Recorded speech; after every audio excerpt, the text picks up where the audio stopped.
Ay naku panda, papahilamos ka sa nanay mo.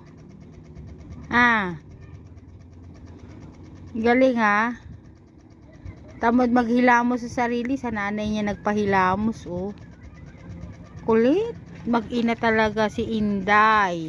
Ayun yung nanay niya yung naghihilamos sa kanya. Si Panda yung anak niyang makulit. Di ba? Ang sipag maghilamos.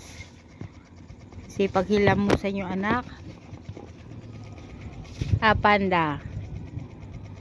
Ang ngulit ka?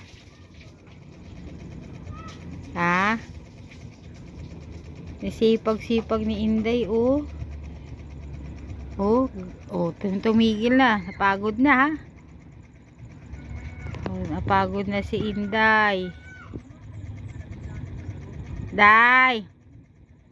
Panda! Panda! Ano hinihingi? Wala ka ng boses? Ba't wala kang boses, Panda? Yaw?